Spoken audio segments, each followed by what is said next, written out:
While Qatar's ruling Al Thani family travels to the UK bearing carrier bags stuffed with banknotes, cash flows back the other way in a far more orthodox fashion. The Gulf country, an absolute monarchy, has in recent years built stakes in some of our country's best-known consumer brands, from Harrods and Sainsbury's to Barclays Bank and British Airways. Its property holdings, meanwhile, now stretch from the Shard to the Olympic Village, via Canary Wharf to Chelsea and the West End. In all, the Al Thanis are said to now control more London real estate than Her Majesty the Queen. Whenever Britons buy groceries, flights, or so much as a cup of tea at one of Qatar's various luxury hotels, they control Claridge's and the Berkeley Hotel, for example. They therefore help fill the country's already bulging coffers. The same is true each time you or I turn up the central heating or flick on a light switch. For just under 10% of all the gas this country uses is imported in liquefied form, having been produced in Qatar. It is thanks to enormous fossil fuel reserves, situated off the coast it shares with Iran, that the tiny desert state has been transformed in a few short decades from an impoverished backwater whose main industry was pearl fishing into perhaps the world's wealthiest metropolis. Just 330,000 citizens today enjoy a per capita GDP of around £100,000, more than 3 times the UK's, and share the spoils of a £360 billion sovereign wealth fund. Petrol costs 47p a litre, electricity is free, and the daily needs are serviced by around 2 million immigrant workers. There are, it must be stressed, some unsavoury facts about life under the Al Thani yoke. For despite their love of Western luxury cars and designer goods, the ruling family presides over a deeply regressive Islamic society where misogyny is rife and public floggings are a popular spectator sport.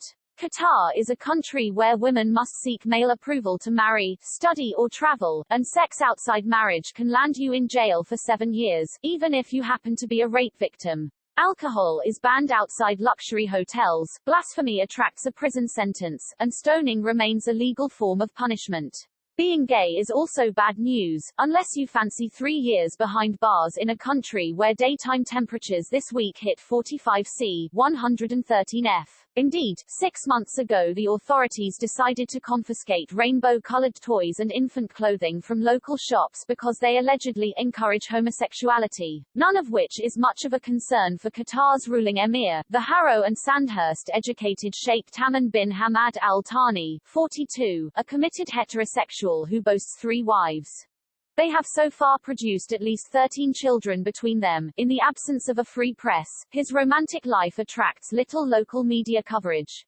Nor does Qatar's grotesque treatment of migrant workers, millions of whom are shipped in from impoverished third-world countries to build skyscrapers, roads and, in recent years, vast stadiums to cater for the World Cup. They somehow persuaded football's famously corrupt governing body FIFA to award them allowed entry on the condition they hand over their passports and agree that they have no legal rights, a form of slavery in all but name. These workers have perished by the thousand.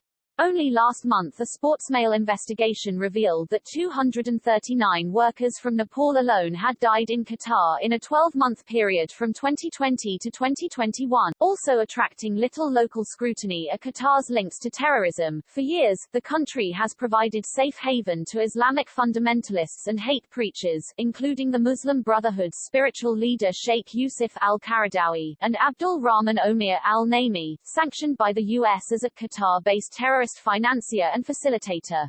Meanwhile, the Taliban has been allowed to run its global head office from Qatar, while the government, which supports the Hamas regime in Gaza, has allowed money to flow to an array of questionable terror groups. Not long ago, Qatar's former Prime Minister Sheikh Hamad bin Jassim revealed that he'd maybe finance the Nusra Front, the Syrian branch of al-Qaeda, while he was in office, but insisted that he knew nothing about it. We now know that Sheikh Hamad was helping fill the Prince of Wales's coffers at around the same time.